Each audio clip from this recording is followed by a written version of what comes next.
As Dennis That's said, I'm fine. Jen Feets. I have been with Imaginasium for about 6 months.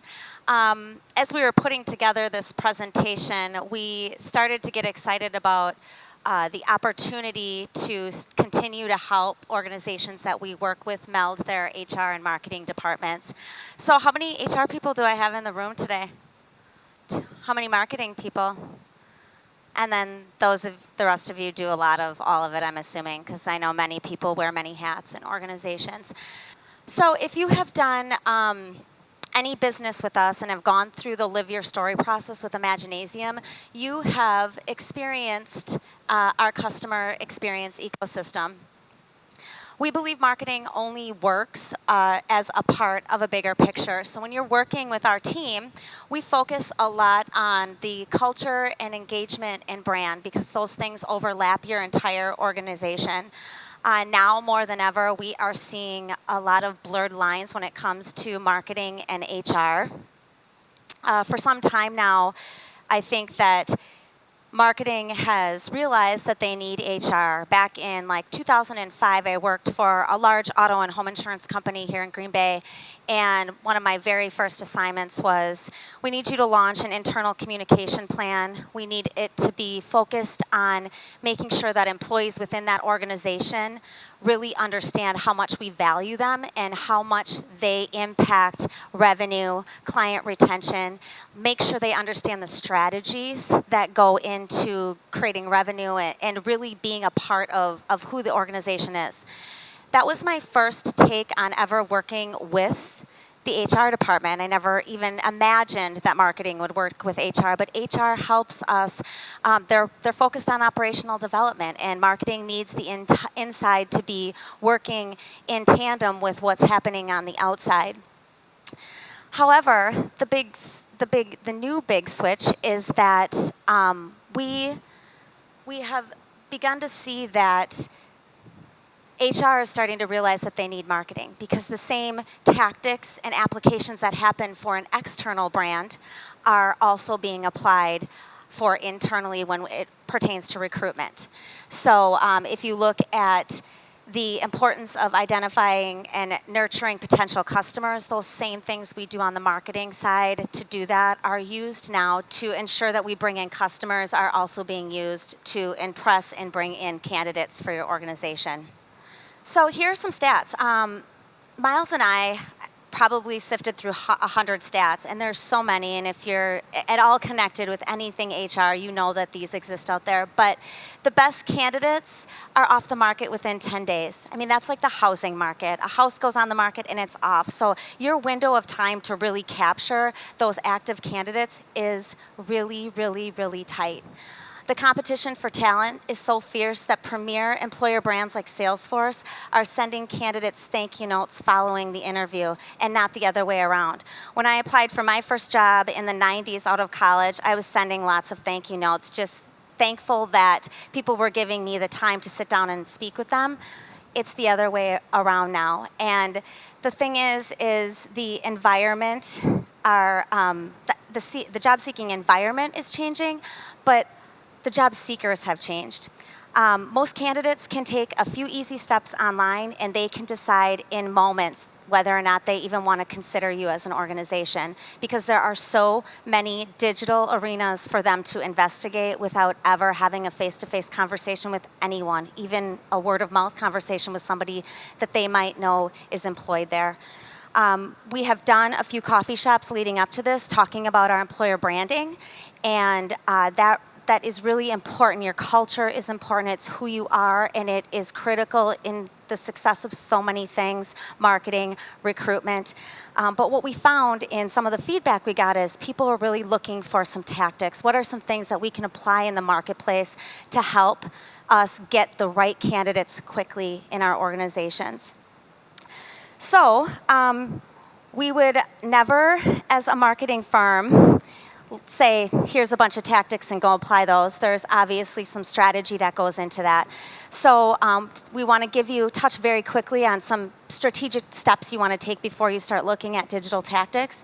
We're going to talk about creating employee personas. We are going to show how you can very quickly apply a candidate journey mapping structure and how you want to set goals associated with that.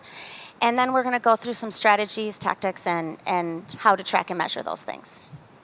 Okay, employee personas. If you've ever done customer personas, it is exactly the same thing. You're just looking at your internal organization. They're fictional generalizations of your ideal employees. They help you understand who is really the best fit for your organization, and that will help you identify the best strategies and tactics. It requires really deep critical thinking for you to go after who are the right people for your organization. So, when you look at developing that, you want to look at your company as if it has segments. So if we looked at a manufacturing firm in the Green Bay area, we might say you've got a machine shop that hosts machinists. So that's one segment. And then you've got the supervisors in the factory. You've got general laborers who run the line. You've got office staff, and you've got management. Those could be your 5 segments for that manufacturing. It starts to try and help you figure out where to start. These things can grow. You might find, oh, we've got office and management can actually be together. After we talked about it, it seems like the persona is the same. Or it might grow a little further. Organizations can have 1 to 2 segments, or they could have up to 10. That then allows you to start looking now at that machinist category, and for example, and for you to be able to look and say, what are the behaviors, what are their motivations, what are their goals, what's the type of position they're currently in, because most candidates are in a passive state. So you have to think about where they're working now, and it's critical that you understand opportunities of where those people are. Education, what type of education do they have? What stage in their career are they in? What do they value? What do they do on the weekends? What social networks, offline and online, are they connected to? And by forcing yourself to go through a process to really identify who those people are, then you can start to align your tactics and strategies to going after and recruiting the right people for your company. So, with that being said, we've got an exercise, and Jen's going to pass out a variety of different personas. You'll see that, I'll hold Jonathan up here for example. So putting a face to who you think that person is helps to create a common language and theme for your organization. So when you're saying, this is Jonathan we're talking about, people start to know that. We have a customer that wants his personas on canvases in their office space because it starts to help people see who that ideal person is. It's kind of fun because this goes through not just facts, but it goes through quirkiness and what they want. And you'll see that we've got an example that we're going to share when you all are done, but you want to go through and really detail who this is. And on the back, there is, simple things like, how would you describe this? What words would you use to describe this person? Basic needs on the job. What do they need to be happy and be successful? What are their likes and dislikes? What are their values? What does Jonathan say about working at the company? So thinking about a quote that would maybe go with Jonathan as you start to think through his persona. So if you want to take like 5 minutes and fill that out, then we will talk through our example and move on to the strategies and tactics.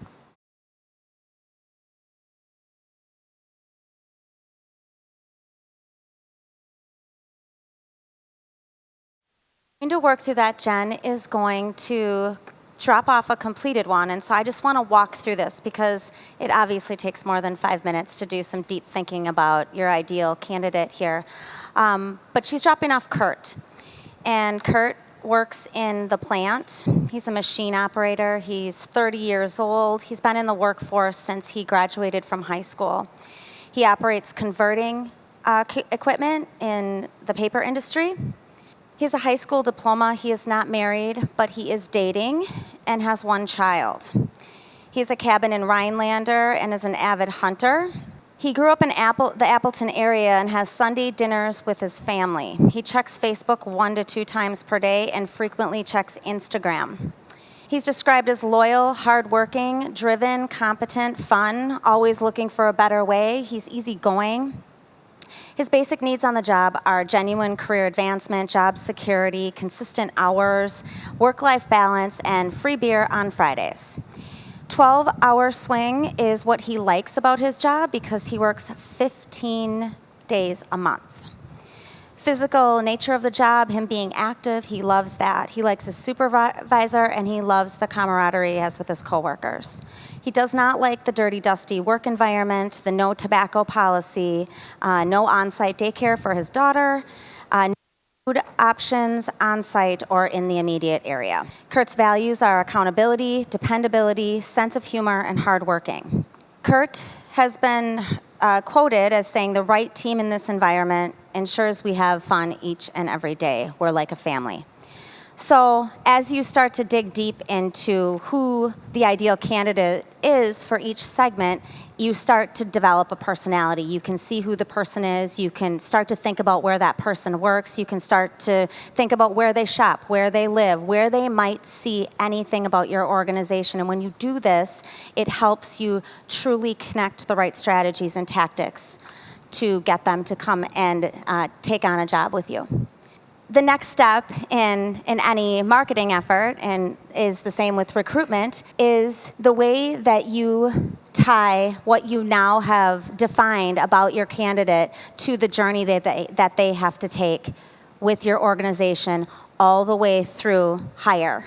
This is a public document. You can find it. It'll be sourced in here when you get this presentation after the fact. But there's many ways to approach this, but really looking at your candidate journey from the passive state and taking them all the way through starting their job. In this case, it also allows you, when you start to go through this, you start to wonder, think through the things that you need to do for your existing employee base because you've identified what you think the needs are, believe the needs are for that candidate. So for example, someone is open to change. Their needs are manager appreciation. So you've got a candidate that's looking for manager appreciation, but you've also got the opportunity to look at your existing environment and make sure that those things are happening. Career progression, shorter commute. So these are things that you start to realize need to be in the discussion with your existing employees to focus on retention, as well as what you need to be communicating in your applicant or recruitment process with the candidate. And then you start to take them all the way through. Now they're searching for jobs. Where do you need to be? What does your messaging need to be? What things do you need to promote? Kurt is working 12-hour swing, which most people probably are not attracted to. I think that there are recruitment approaches you can take with something like this to say, do you want half the month off, work 14 days a month? There's ways to start promoting things that might alternatively be looked at as a negative and make them a positive, using people like Kurt who can help, hey, how do I sell this to other people? We need to fill 3 positions. So it really helps to create conversation and help you identify and define the journey. So this journey mapping piece is the second step to developing your personas. And with that, I'm going to let Miles come on up and start talking through tactics. All right, so Jen really talked about setting up the preparation we need to do before we actually go into trying to reach new candidates, right? And it's real easy for all of us. We're all busy. We got lots of things going on to jump right to the tactics. What are the things that we need to do to fill those positions so we can interview and go through that whole process that has to happen to get through all those candidates so we can make some job offers and get people in jobs. But I just want to reinforce the fact that it starts from the beginning. It starts with the personas and identifying the journeys. If you jump right to tactics, and certainly a single tactic rather than an integrated campaign where you're thinking about all the different ways or all the different places that those candidates could be, you're gonna continually be frustrated. But if you take the extra time, it's the slow down to speed up mentality. You're going to have better results over time in terms of getting more, not just more candidates, more quality candidates, ones that are qualified and are going to stick around. They're not just going to be there for a few months or a year or two and then leave. So counterintuitive, but sometimes taking that extra time is really key to achieving your goals. So we're going to talk briefly just about the job seeker cycle. This kind of has as a cycle, it's a circular, it's a loop. Obviously, everybody comes through the awareness phase, consideration, evaluation. Ultimately, maybe they do or don't apply. Employment experience, depending on how long they stay there and how loyal they are. They can become advocates, sometimes even if they leave there and go to a different position, they had such a great experience there, they can still be advocates for you after. The reason we bring this up, this is nothing really new, but it's just to think of that virtuous circle that you want in terms of you're developing your culture and making sure that you're recruiting the right people that are going to exemplify that culture and going to help that cycle be a positive one for you in terms of that advocacy. All right, we're going to talk now just about some tactics. Some of these I'm sure you know and are aware of. We're going to add some things onto those ideas that maybe you're not aware of in each of those cases. But obviously we all have a company website, right? We have a public face out there. We have a career section where we're talking about the jobs and employments we have great pay and benefits and all those things, but those are just table stakes. It really has to go further than that. It has to talk back to those personas. What's important to those candidates, not necessarily what's important to the company. The company's goals are important, but if you don't talk to what the employee wants first and communicate to them some meaning and purpose in their job, again, not just that you have great pay and benefits, but talk about the culture, those intangibles, things that are really going to matter to them. Because even if you get them in there and you convince them to come, maybe you give them more money or something, they're not going to stick around. They're going to stick around for the culture and a sense of that meaning and purpose. One thing just to point out here, 60% of candidates have quit an application process because it took too long. I don't know if you've heard that stat, but that's a pretty high number. So take a look at how many pages that is, and not just that, but you can look at analytics to determine where they typically drop off and shorten that up. Maybe it's the number of pages, but also the number of fields and questions that you ask to try to maximize as many. Now that you've done all this work to get them to that application page, you want them as much as possible to complete that and start that process with you. We've worked with a company called Plexus to develop their career section, and you can see here we really focus on the emotional appeal and what matters to that candidate. And this is a company of lots of engineers and technically minded people, but it's not just about that. It's about making a difference in people's lives. For instance, in their defense industry that they serve, they build systems that save soldiers' lives. So that's a way to highlight the fact that coming to work here is more than just a job. It's more than just good pay and benefits. Company reviews. Probably everybody is aware that you have company reviews on different sites. That's nothing new. But it's important to regularly check those because those can change over time. Obviously, if you have low reviews, that's not all bad. You want to have a blend, honestly, of some good and some bad that looks natural to a candidate when they're applying. They know that you're going to have some naysayers, but you certainly want a preponderance of positive to negative to outweigh that. And if you don't, or if you just want an even better rating, we strongly recommend reaching out to previous employees that you've had that you know have had a positive experience. Maybe they went elsewhere for some other reason, and ask them to leave an objective review. You can never on these sites ask for somebody to leave a positive review, but you can set it up with people that you know are going to leave a positive review. Certainly existing employees, even vendors can leave those reviews about the company as well and help you seed or help you shift that to what is more likely in your organization. Google for Jobs. Who else heard of Google for Jobs? Just by a show of hands. A couple people. So this is something relatively new that Google started. Google's changing things all the time. They're experimenting, bringing new things into the search results. If your applicant tracking system is one of those that is automatically integrated with Google for Jobs. It pulls it in. So you see on the right side here, Bellmark is a company that we work with. Theirs happens to be one of the ones that automatically feeds into Google for Jobs. So a more generic example would just be manufacturing jobs near me is on the left-hand side. You can, if your ATS doesn't work with Google for Jobs, you could do some programming on your website to sync that up and make sure that Google understands that information on your website and pulls it right in. Just another way to get in front of candidates, and as you can see, competitors are certainly doing that in the Green Bay market. All right, Google Ads.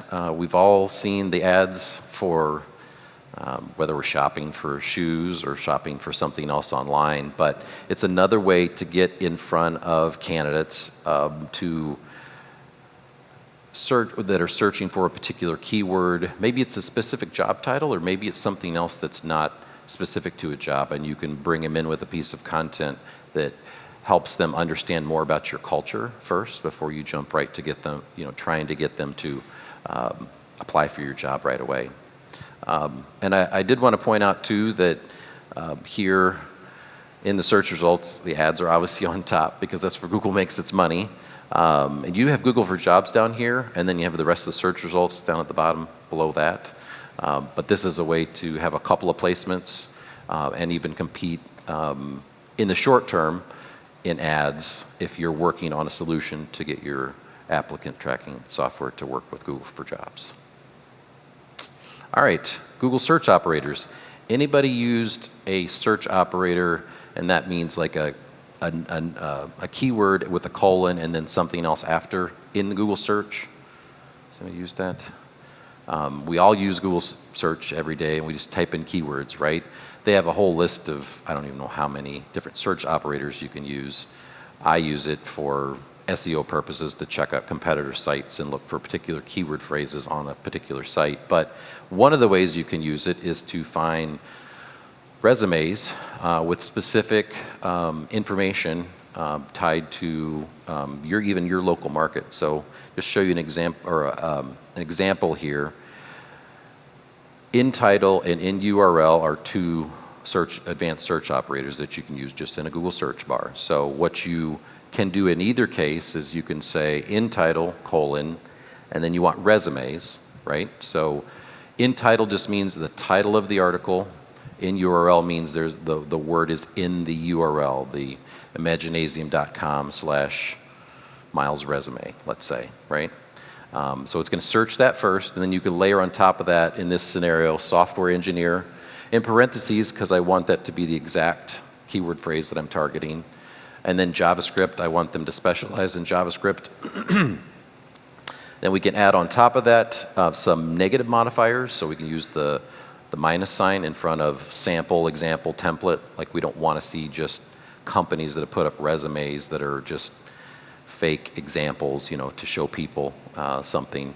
And then you can even go a step further, and I can put in parentheses a couple of area codes, 920 or 715.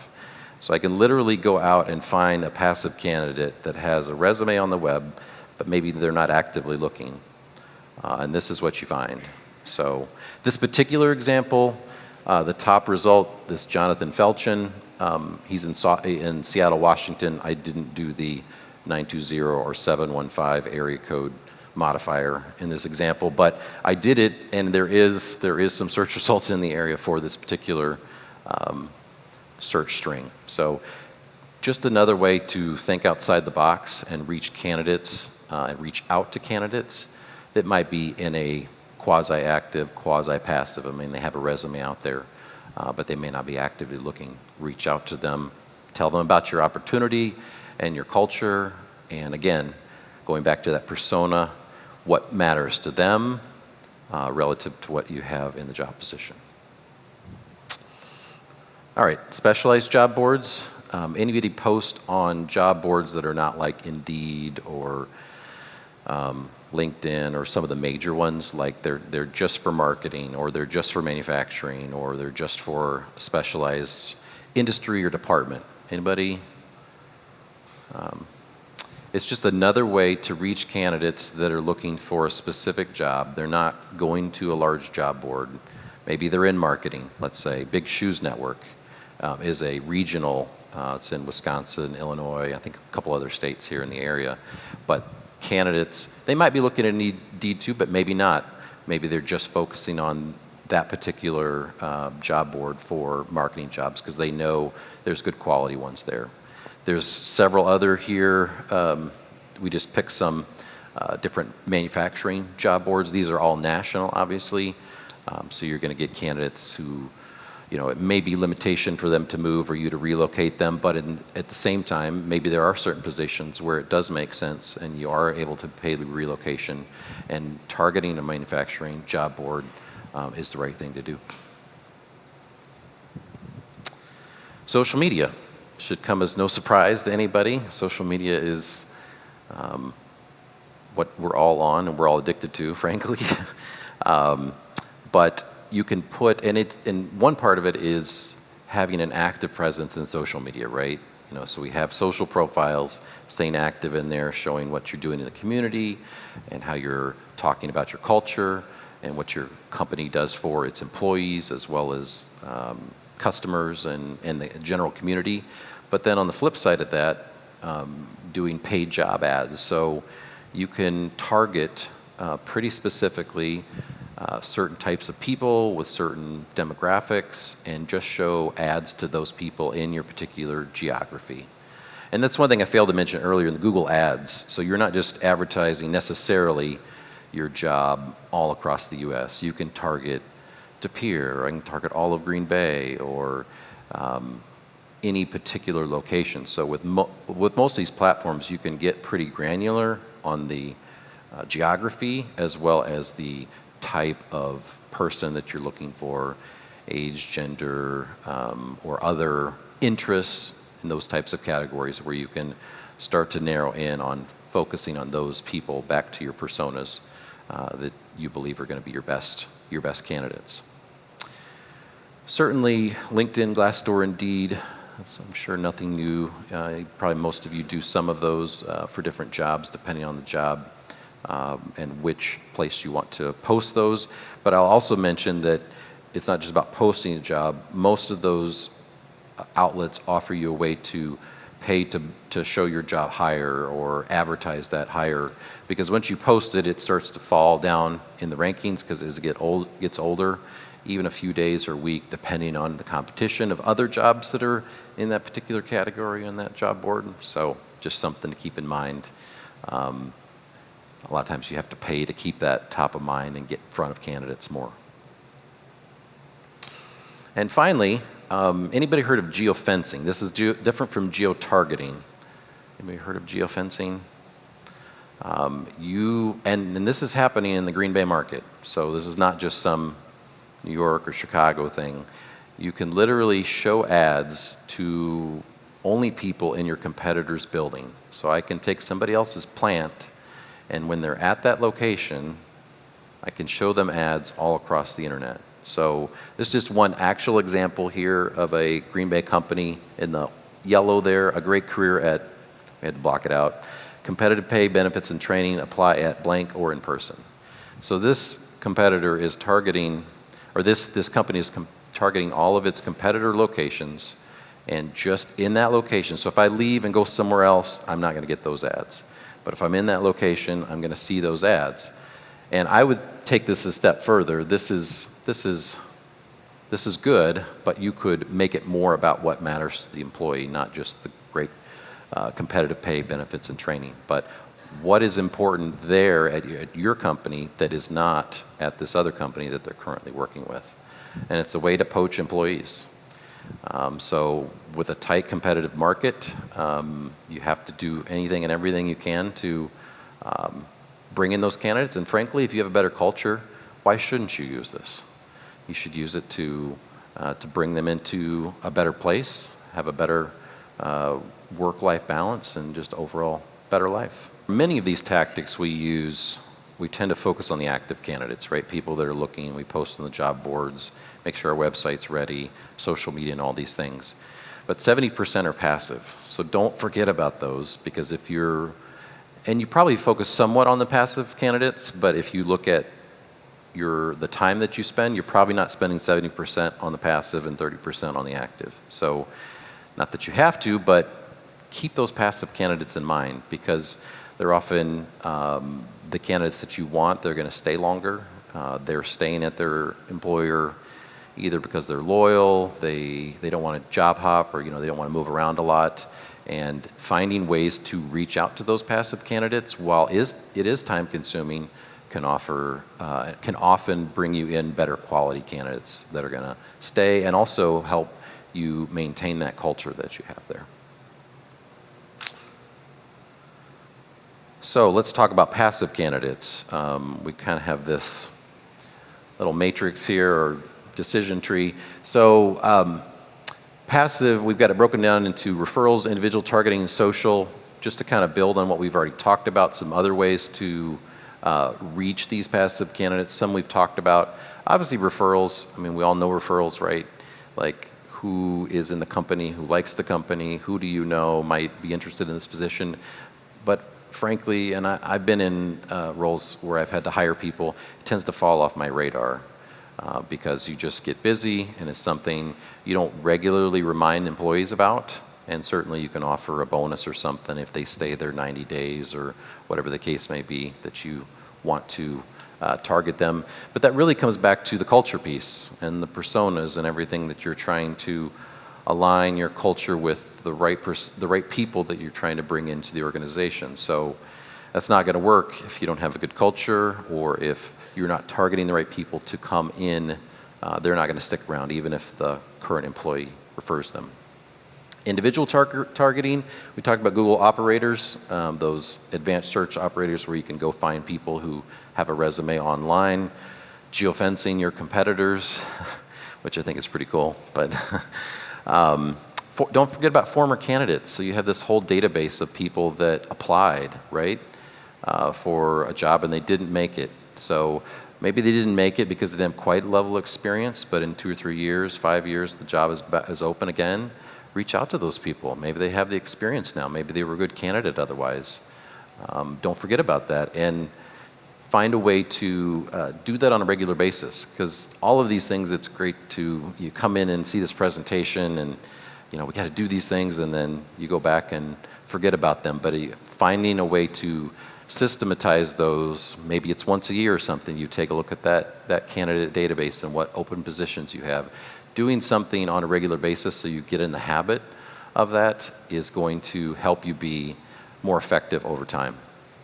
And then social media, LinkedIn, Facebook, and Instagram. Again, these are passive candidates, so maybe they're not looking for a job, but they happen to be on LinkedIn, see your post about something you're doing in the community, or for an employee, or something that catches their attention.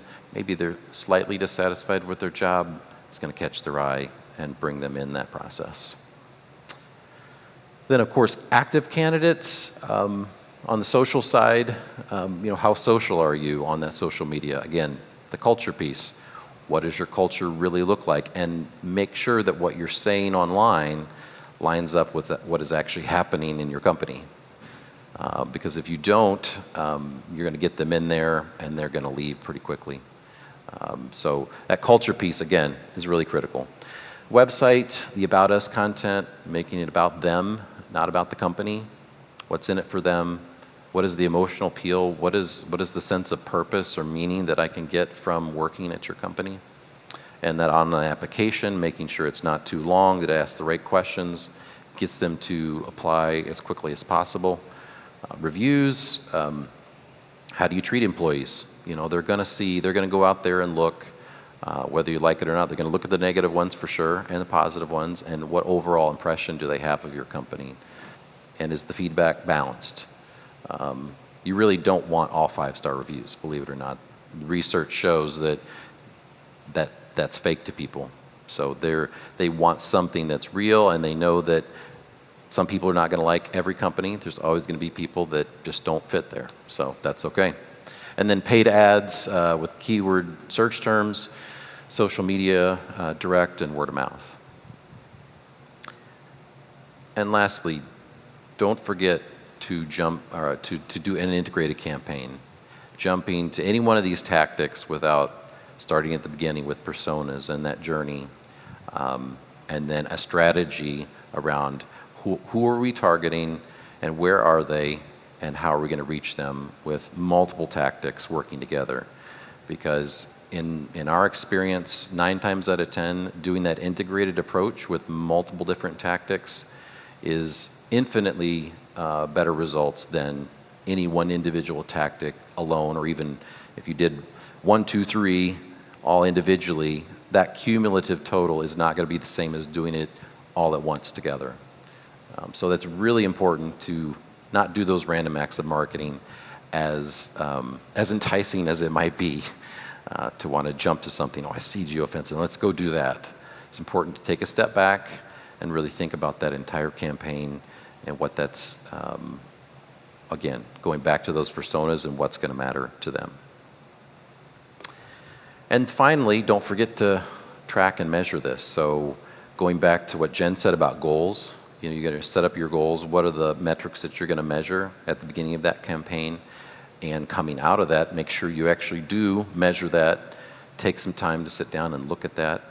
I know it's easy we got the campaign done, we got to go on to the next campaign, but if you don't take that time, you're going to miss out on an opportunity to learn some valuable insight. Maybe, and we all have these assumptions, myself included, we thought the campaign did one thing just from our anecdotal evidence and what we felt like was going on, and we actually look at the data, maybe it's totally different or slightly different, and there's some insights there we can take to inform future campaigns to make them better, or maybe to scrap a campaign entirely because it didn't really live up to its expectations. So that's really the full cycle there of all the things you need to do to target those candidates and to do it well. May seem like a lot. I guess it is a lot, but if you do this and you take that fully integrated approach from beginning to end, you're going to have over time, you're going to have better quality candidates, qualified candidates that want to work there and stay there longer time, better retention rate.